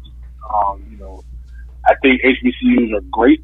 I think HBCUs need, I'll be frank with you, need a massive marketing overhaul, as well as an infrastructure overhaul with some things. But the traditions, what they mean to the community, is cannot be replaced. As a young man, my mother went to Florida A&M. My father went to Florida A&M. I have a lot of family members who even work there in athletics and all kinds of different places. I grew up on the hill, as they say. I was there's a it's no longer there anymore, but it's called Pokemon Village. It was as the old folks used to say, that's where the fast food the hot bottom the ones who got pregnant. Right. So my mother had me. My mom and dad got married when she got pregnant with me, but and that's where we were able to live. It's a little bit better door than the other ones. But my mom, I have heard all the experiences of the HBCU through the years, and one of the things that's always seems to be one of the things my mother. I grew up there, and I would have went to FAMU. FAMU didn't recruit me though, and that was the wild thing. But my mom didn't want me to go to HBCU because she worked there and she saw a lot of the same issues that were there when she was there in the 80s and in early 80s. And this was the early 2000s. So I went to college in 2002. So she had, and I hear a lot of the struggles. But while I was getting prepared for Micanopy, I said, you know what? A lot of these things have parallels. I will teach anybody from FAMU everything that we're learning. I just need y'all to step up. And on that path, and I mean, I know obviously this is a Wildcat, and I'm not trying to bash FAMU, but it just is what happened. The same things happen at HBCUs, same things happen at other HBCUs. Right. It's more of a fear of what's going on as opposed to an opportunity to be educated and learn what's going on. So there's a cautiousness, but in that cautiousness, you have organizations like Jackson State who are taking full advantage of what their state laws are and what the new NIL is doing, and is giving them an advantage in recruiting. Whereas some of our old guard at two of the greatest HBCUs are sitting back and, well, we can't do that. And one of the words I always hate is we can't. And I say, why can't we? We need to do it this way. And there's a lot of fear of legalities and things of that nature. But my thing, what I told them was, is they had FAMU has the reigning FCS Defensive Player of the Year on their roster. And a kid named Isaiah Land. And Isaiah Land hit the transfer portal, if people didn't know. And Isaiah had a ton of interest. And what I told them was, and so people came to me and said that close friends that work in athletics that are younger. They said, James, we got to keep this kid. Keeping this kid is good for HBCUs everywhere. We got to do something to keep this young man at FAMU. And I told them, I said, well, and what was ironic is that at the same time, a couple of PWIs that I knew, people who knew me with the NIL market, said, hey, James, we know you know Isaiah Land. Can you get us in contact with this kid? And I probably could have got him a bigger deal at the PWI. I probably could have got a really good deal at the PWI. But what I did was, I stuck my neck out for the HBCUs and said, you know what, young man? It's a really, really good brand. Stay here, the money will come. And I talked to some prominent alumni who promised me the money was going to come. And I told them exactly how much money it would legitimately take to keep a player of that caliber there, and it wasn't unreasonable. Do you know the average NIL deal is $250? Yes. Like the entirety of the deal is $250. So what I told them was, if you look at it and most people don't need to know how much money, because you don't have to disclose it. But if we got 10 prominent, and this is for BC free game, if you get 10 prominent boosters and go to one of your better players, not that boosters, but alumni, it doesn't have to be boosters, and they commit to $500 a month, basically a decent car note. That's $5,000. Nobody needs to know that Ashley made $5,000. All they need to know is that potential. Like, let's say somebody owns a Daytona car dealership. Somebody owns this. All they need to know is they see the activity that the young athlete is doing. What it does is it creates a buzz. That buzz creates a storm. And that storm creates more dollars, which helps impact other student athletes. Definitely. So I told the young man that stuff was going to happen for him, and it did. And I tried to talk to some guys and told them that, hey, you need to help this young man. And they didn't. And so, what I did was I promised the young man something, and he does some things with Fifth Quarter Media. And another media company that I have. And, we weren't able to give him that much. We were able to give him something. And I think, and when I had to do that, I told him if I have to get involved, I originally told him if I get involved, he's coming to Florida State. He's going to my alma mater. Understood. But I let him go. I told him to stay with fam for a lot of good reasons, and there were good reasons that he stayed at fam, and I'm glad he stayed. But I do think that we as a culture, we do a lot of talking, and we do a lot of showing our colors. It's damn near like gangs. We want to wear our colors. We want to go up against other people who rock opposite colors. But what we don't want to do is anything that truly enriches, that truly challenges. I have a great friend named Chuck Hobbs who went to Morehouse College. Grew up in Tallahassee. Definitely know Chuck well.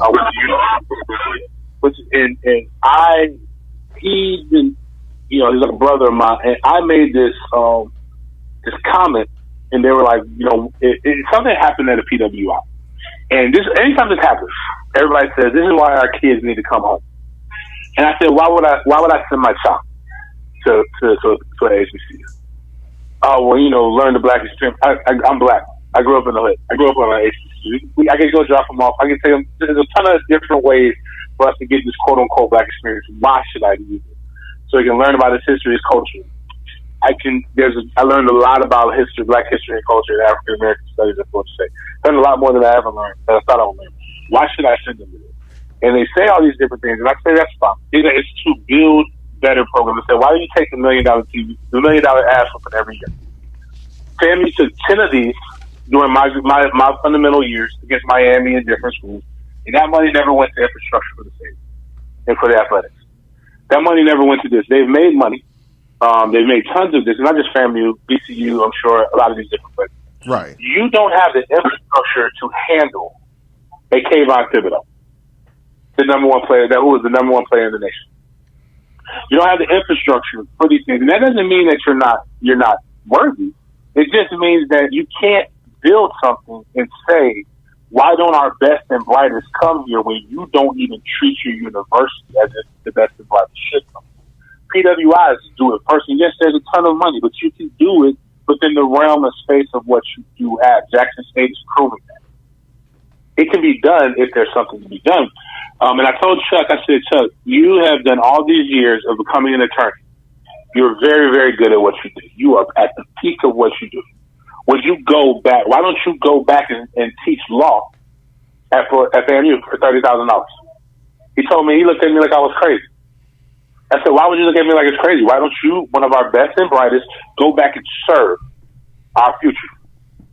And he looked at me like I was crazy. I said, that's the same reason why you can't. Athletics isn't forever. It's a short period of time, and the way the investment isn't there. So what we have to do, and now there's an advantage that name, image, and likeness has given HBCUs. It has given that pride that everybody has. So like on that was it the third Saturday in November? Yes. That's what the Florida Classic is, right? So when you see all of these people come, there's an opportunity to raise funds to be able to pay all that money that's going to go to the city of Orlando from people pouring in. Imagine if you took every one of those ticket holders that buys a ticket for Bethune and put $100 toward an NIL fund for BCU student athletes. Imagine if you took $50 from getting your hair, for all that money you're going to spend to get your hair did, your nails did, you get your hair cut, buy fly suits, buy fly things, you're going to go spend, buy bottles, where you go out and have a great time and all that, which you should. Imagine putting that towards student athletes. And you know what you could probably do? You can go pitch $30,000 NIL deal to a 3-star or a 4-star, and you start getting those guys. And guess what happens in 10 years if you adopt that philosophy? You probably will be able to land a 5-star because you built a culture, no different than the cultures that we already have in HBCUs that are truly tradition rich. You build a culture that's doing that. But the problem is that we want to see something in order to do something, and the problem is by the time you see it, you are light years behind. And that's why we created it. We created it to be able to at least have something. And if somebody wants to take it on, God bless. Please do take it over.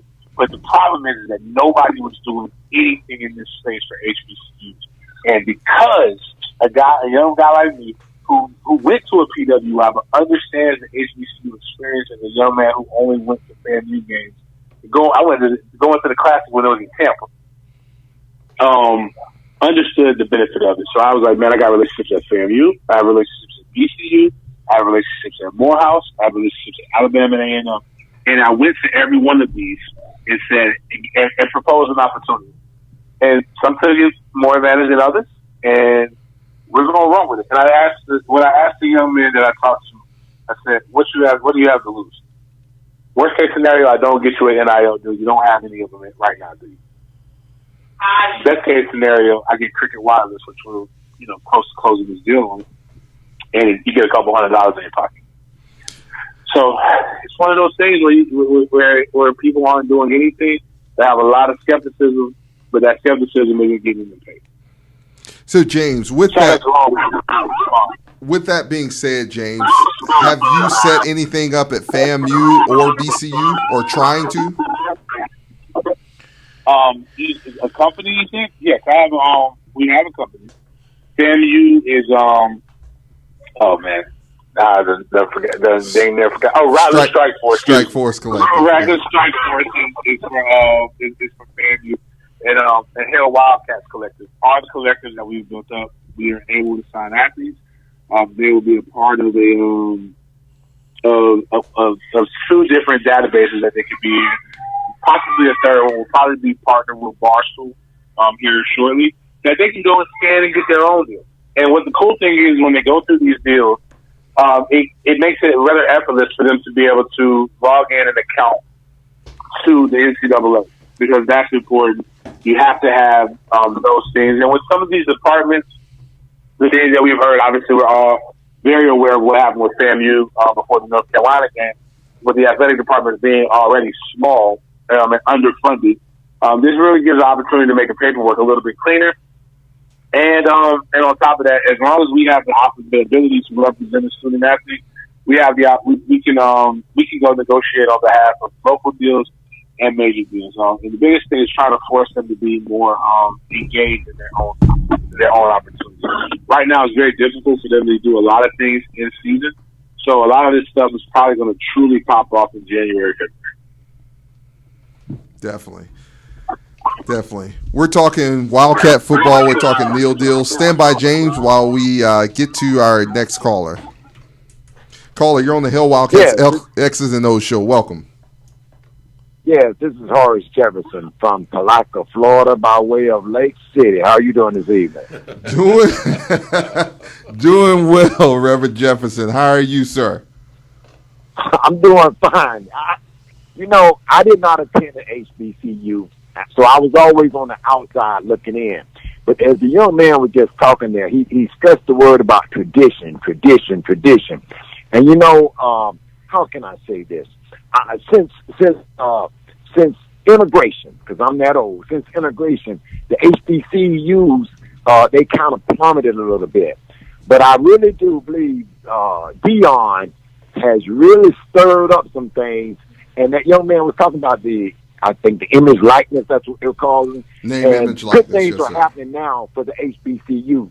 But I got a disturbing call today, and we're talking about tradition. So mine is not an on field; it's off the field also. I'm reading here where the voice of the Wildcat football was dismissed from his duties.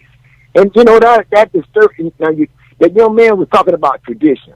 Me on the outside of an HBCU looking in, I always admired that about the loyalty. I'm just curious. Bethune-Cookman does not reward loyalty with loyalty. I didn't graduate from there, so I may not have a dog in the fight. But you got a man who's a Hall of Famer at your school and 48 years, and you can't say, we're going to give you 2 more years. Now, I don't think that would have happened at the other school. I think Gene Deckenhoff just retired from Florida State. That's correct. Then the young man, I'm not going to say young man, he retired from Florida. They allowed them to retire. But for a legend to be told, not this is going to be your last game, but that was your last game, to me, that's unfathomable. I don't know. Do you have a comment on that? What would the alumni think of that? Or would the alumni even care? I just wanted to voice my opinion, sir. Thanks for the time. Yes, sir. Thank you, Reverend Jefferson. And we'll possibly comment on that here. And we thank you for calling in, Reverend Jefferson. Okay. Yes, sir. Have a good Bye-bye. night. Yes, sir. Good night.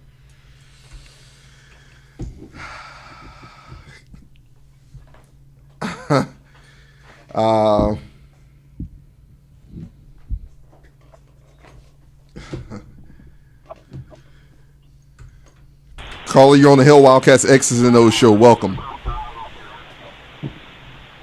Good evening, everybody. Good evening. How are you doing? We're doing good. We're doing good, Al Walker. How are you, sir? Listen, the Hell Wildcat show got it going on, boy. Y'all spreading all kind of love. You got a brother calling in talking about helping the players, but he don't have to watch it now. You know, the brothers can save up some money. We can stop on the bottles. We can do some car washes, but them women got to have that hairdo, brother. You ain't gonna get the women to get that hair undone. We're saying basically if you can help those the players out with deal deals, then they can pay for their girlfriend's hair to get done. Okay. So, listen here. Let the women work that thing out now. Understood. Lamar, it's football weekend in Daytona, baby. Yes, it is. Yes, it is. I know you're going to be in the house Saturday. Look here, I'm ready, but we got to have a change of the game plan. No doubt. I'm looking for some strategic goals made on the sidelines. And, Ralph, I hope we do have some new personnel that's coming off the sideline into the game this week. That's going to help us produce. But I'm going to tell y'all, like I said, week 1. Week 2, I said, I think the defense going to have to score to help us win. Definitely. It can happen. Yeah. We definitely have the players. It's just getting them in the right positions to make that stuff happen. And we know all of us here on football know football, and I think we're going to fare well on Saturday. I do believe we will fare well on Saturday, Mr. Walker. Well, I tell you, we need it. It's just like putting good seasoning in collard greens. It'll come out right. So they're going to have to get the ingredients together over there in the kitchen of Daytona Beach. The coaching staff has got to really come out with a good game plan on all facets of the football game plan, defense, offense, and in transition. I really feel that we got to get Kamari into the game more. We have more than one tight end. I really hope we use more than one person because they're already keying in on who they're talking about the most. So I'm really looking for some change, and hopefully Jalen can really be a star this time. Definitely so, and I think you'll see some things that'll make you pleased on this Saturday. I think you will. I definitely think you will. You gotta. Never mind. You don't have. That sounds real good.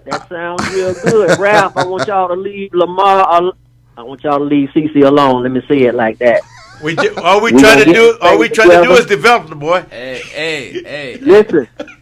Listen. He always talk about ESPN, man. You know what? You live in Jacksonville. James lives in Jacksonville. James, if you can, brother, give CC some tips on how he can make it on ESPN, brother. He can't even make it on 1010 XL up there in Jacksonville, man.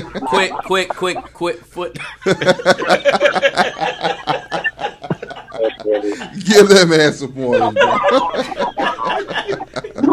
What station you said there? 1010 XL. Yeah, you can catch James on there. And what's your guy, Denny? Yeah. So. I'm going satellite next week anyway. So thank God.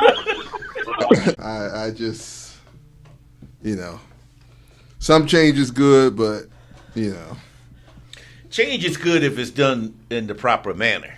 Yeah, if it's done in the proper manner, because they're always going to be changed. Yes. As you know, corporate America. I mean, you come from corporate America. It's got to be done properly. I mean, right. You got to do it with respect. Yeah. Well, I mean, let's just be honest. Mr. Williams is a legend, and you don't handle. We weren't saying names, CC. I gotta say it like it is. I mean, because who he is. He is a legend, and he's been here, and he's been the voice for a very, very long time. So I'm sure everybody feels the same way, when it comes to him. So, I guess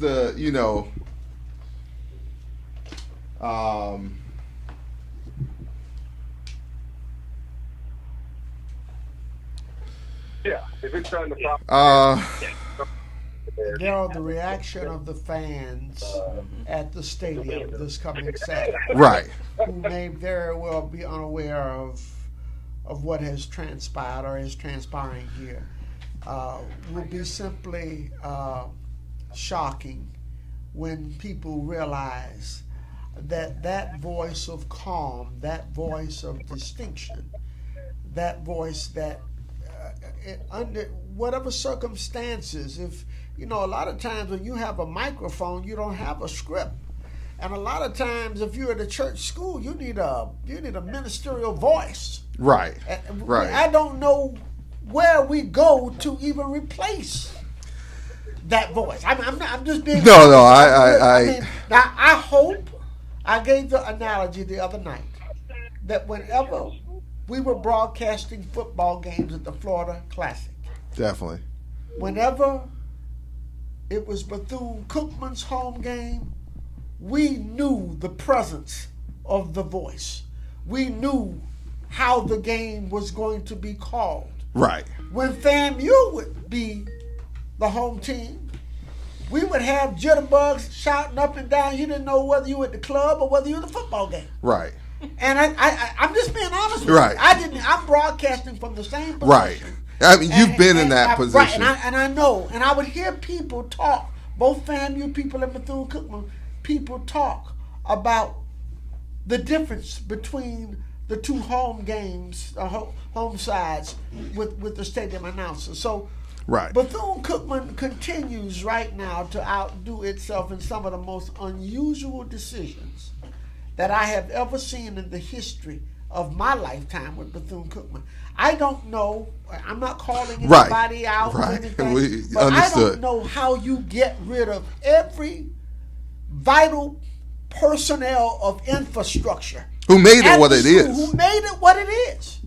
Who themselves are living legends. I always say about history, people need a sense of history in order to make history. Right, definitely. You're losing the voice of history. Right. As a stadium announcer. And I just don't understand. There's nobody that I can think of that, and I know they haven't even thought about it either. Right. So I hope this does not turn into excuse the phrase, a hoochie mama chitlin experience. Well, at the stadium. And what we're talking about here, for the fans who do not know, it's excuse me. It's close to my heart as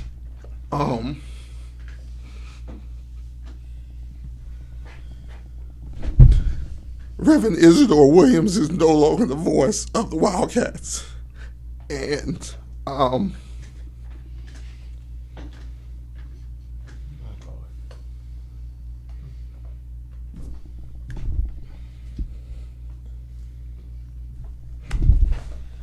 there you have it. So just, I mean,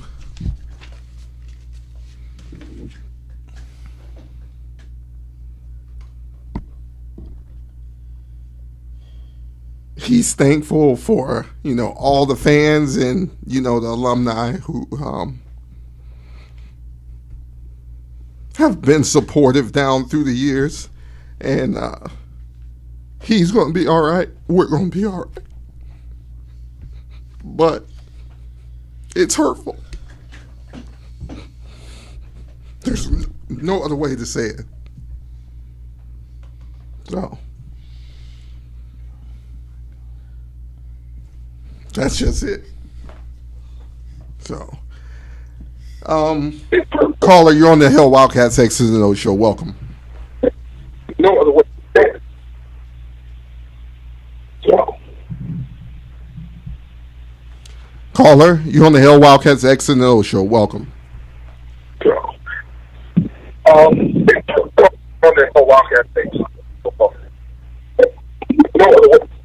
Good evening. Good evening, sir. How are you?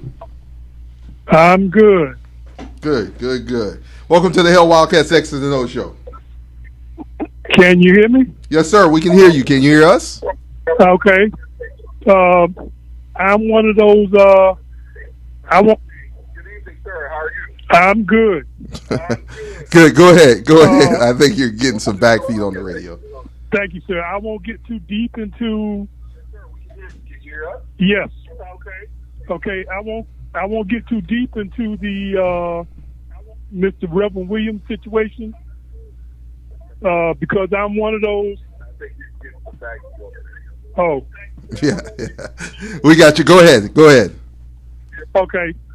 Into the Reverend Williams situation because I'm one of the alumni that is under a cease and desist. Understood. But to address the young man that was talking about the upgrade, I just feel like all HBCUs should be in a perpetual state of upgrading. Definitely Just so. a constant state of upgrading. Definitely. The young man that was talking about. If you could turn your radio down a little bit or your computer. But definitely so. We have to be in an upgrade state. If you're not in an upgrade state, if you and this is not to speak, this is even on the HBCU level, and not to hone in on Jackson State. But when Dion came in, there was a lot of changes that he knew needed to be made at Jackson State, and those changes, if they have not been finished, they have been occurring, and you know. That's where it is now, and you have to get there. Okay. Now I'd like to go down on the field. Yes, sir. Let's go there. I would hope that in these 2 weeks our passing game has evolved beyond just a sideline passing game. On offense. Right, definitely. I would hope that we would put, what's the gentleman's name? Kamari in more our tight end. Isolated situations. Correct. Because when you double team him on, if he's isolated on one side of the field and they double team him, then I would think you would bring a running back out of the backfield, which would create another problem. Definitely. Defensively, if we do nothing else on defense, can we get our defensive end to sit on the outside shoulder of the offensive tackle? Because for some reason our defensive end is always either head up or on the inside, which makes it easy for the offensive tackle to turn them to the inside and the offensive team, they can turn the corner on us. I'm not a football guru or anything, but I just see little things like that could. I'm speaking from an old school. Right, you're on the right path. You're definitely on the right path. Well, the defensive end sits on the outside shoulder, then goes up the field and sits and turn everything in to the middle. Whether he makes a tackle or not, the whole game doesn't matter as long as he turns everything inside where his help is. But the last couple of years, I haven't seen that, and to me it makes it easy for the teams that we play to get around the edge and stuff. So, but we've had 2 weeks to prepare. I heard the gentleman say that we may have some new players on the field. I feel like after watching Grambling last week against Jackson State, I believe we got a chance of taking this.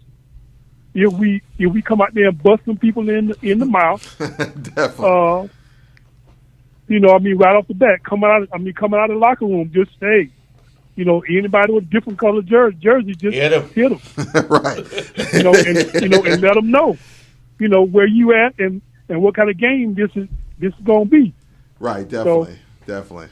Now, is the other quarterback, will he be back? What's his name, Simmons? I don't believe he will be playing this Saturday. Okay. I don't even know if he'll dress this Saturday. From all outlook on practice the last 2 weeks during the off week and then this week, it doesn't look like he'll be going. Okay. Well, next man up then. Definitely so. Let's go. Definitely so. Let's go. Definitely like I so. said, get on. Once the referee blow that whistle, kick it off. It's no mercy. I mean, just let them know. Right. Definitely. So, thank you, gentlemen. Yes, sir. Thank you sir. for calling in. We look forward to hearing from you next week. Also, thank you for calling the Hill Wildcats X's and O's show. Hill Wildcats. Hill Yes, Wildcats. sir. Hill Wildcats. Yes, sir. Let's get it. Let's get it. 386-868-3411. 386-868-3411. I'd like to apologize for my outburst, but it's personal for me. You don't have to do that. No apologize needed. 386-868-3411. We're talking Wildcat football. We're talking Neal deals. We're talking things that HBCUs definitely need. Here with Ralph, CC, and the professor, and my man, Mr. James Coleman. That's one thing. We do have to kick the ball in the end zone. James, what as far as initiatives, is there anything you'd like the Wildcat fan base to know? What I would just like them to know is just that, again, what we're doing with Hell Wildcat Collective, there's opportunities. I would love for anybody. Well, here's the thing.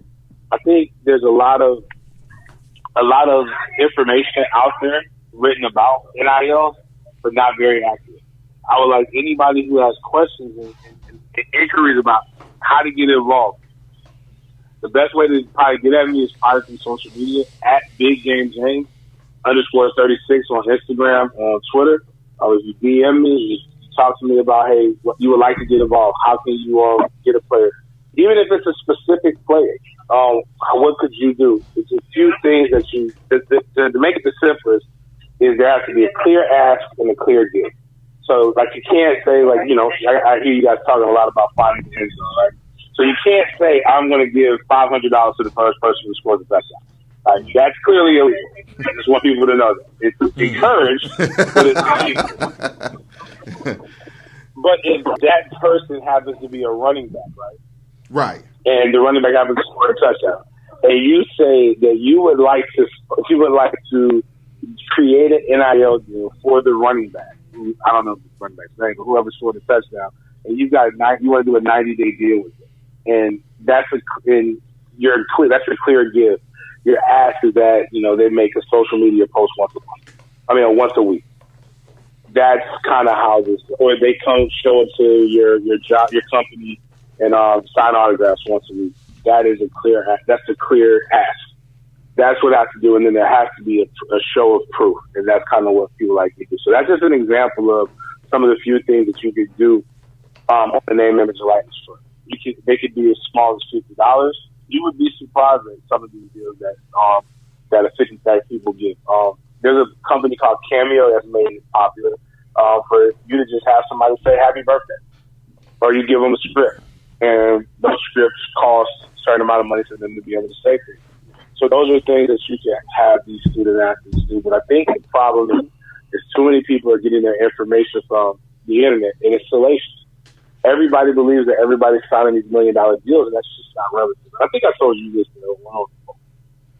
Yes. Common sense is not common. So let's just put it like this. Jerry, did you get a chance to go to the NFL at all? No. I just start working in it. Okay, actually, so think about this as an agent. How many of your clients are fiscally responsible at 21? I know I wasn't. Basically, zero. Yeah. I blew it. Nobody in my family had ever seen that kind of money. Who's going to tell me? And I asked all my friends. About 90% of them all said they blew it. And it's not even necessarily that you blew it like just frivolously, like you went to the strip club. You just didn't. You had bills to pay, and you had fun. And you're 21. You're in a new place. In the hood, from January 15th to April 15th, every year, everybody sees the income tax checks coming. You can see that's when people get their new cars, their beater cars, their Louis Vuitton. Like the joke is always to get their Charger with 50,000 miles, like $800 a month. You see the Louis Vuitton bags, you see the new Jordans, you see all these different things. So we have historical evidence of when black people get money, they spend it, and that's not, I'm not judging. That's fly stuff. Sometimes we do that. It's more of it's retail therapy. We're also saying that this generation of 17 to 22-year-olds is the most irresponsible generation of 17 to 22-year-olds that have walked this planet. So now all of a sudden they're getting $1 million deals and nobody sees it. Right. Like no big thick Cuban chains, no big suits from the. I mean, we see it every year at the draft. We don't see any of these draft suits. We don't see any of these things. Now, I'm not saying that they're not getting it. It's just the deals aren't as big as what people think. And especially on the HBCU level, getting a 5-figure deal, which again, that sounds like when people say stuff like that, it makes it sound bigger than what it is. That's $1,000. Excuse me, that's just $10,000. Right. Don't get me wrong. You give me $10,000 a day, I'll be very appreciative of it. But in the grand scheme of things, that's not a lot of money if you spread it out over 12 months. Or if you spread it out over a few months. Guys, but imagine if your best player at BCU was able to even get 30,000, and then your second best is able to get 20, and your third best is able to get 10, and then there's multiple $1,000, $500 deals on top of what their financial aid is. If you've got a housing complex and you've got a couple of apartments, and you go in there and you have these guys advertise for your housing complex, you're giving them free housing. Which is what a lot of like the most creative thing that ACC probably could do is if they go and follow the Arena Football 2 model or the current Arena Football model, which is a lot of these teams know they can't pay players a lot of money. What they do is they go work out a deal with an apartment complex and they get them housing. They go work out deals with food places and they get them food. And the players come and they eat at like this McDonald's on every month. And that McDonald's can advertise that. It's so many creative things that you can do if you just open your mind and not be stuck on, oh, well, back in my day, we didn't do this. We just played for the love of the game. Well, if every generation operated like that, we would not be where we're at right now. Every generation's job is to demand more. It's to demand more from the environment. I am not one of those old heads that hates on these young men. Yeah, I would have loved to. I would have flourished in the NIL. I'm a fullback that scored touchdowns. I'm a novelist. I would have, especially the touchdown I scored in 2005 against Miami to break the streak. I could have made a lot of money just selling T-shirts. But I'm not going to hate on these guys because I also have another thing, a more selfish reason about this. Right. I have 2 young sons that are playing ball. If we can figure this out right now, I can only imagine what the world is going to look like, the landscape is going to look like. When in 9 now. So in 9 years, 8, 9 years, when my 9-year-old is getting ready to go into college, he'll be able to have an NIL deal worked out for him. I've got a young man, Jamie French, who's a 5-star here in Jacksonville area. I can actually help his mom work through the process because now we'll have a few years and I'm in the NIL game. So there's so much things that can do. It's a opportunity to bring in some decent wealth, but it's not life-changing money, but it is life-changing in the development and the opportunities that these young men and women get. And I think everybody's focusing on football and not focusing on the women, because the funniest thing, James, we have to close the show out. We will have you back on to talk deals. We thank you for calling in, and like I said, we will definitely have you back on to get the alumni base more information into Neil deals. all right, man, no doubt, man. I apologize. I can talk about No problem. Understood, brother. Understood. It's needed. It's needed. It's needed. But thank you for calling in, brother, and we'll talk to you soon. All right. Closing words, Ralph.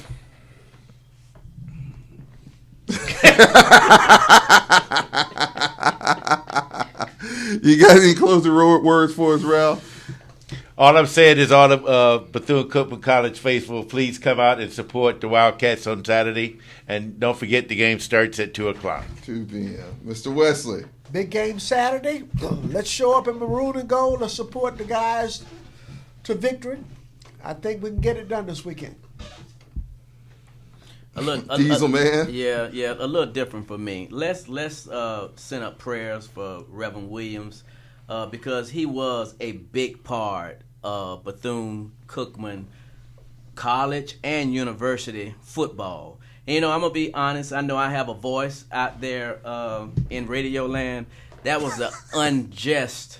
That was did, and I understand how it happened, and that was totally unprofessional.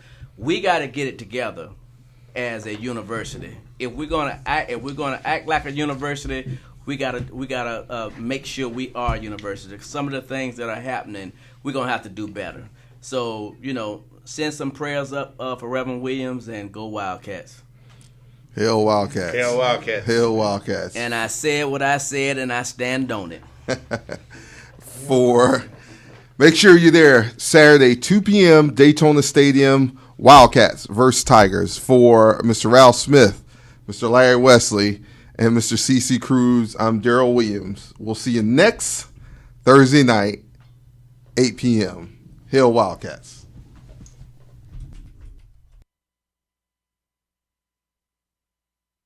Ladies and gentlemen, the Bethune-Cookman University alma mater.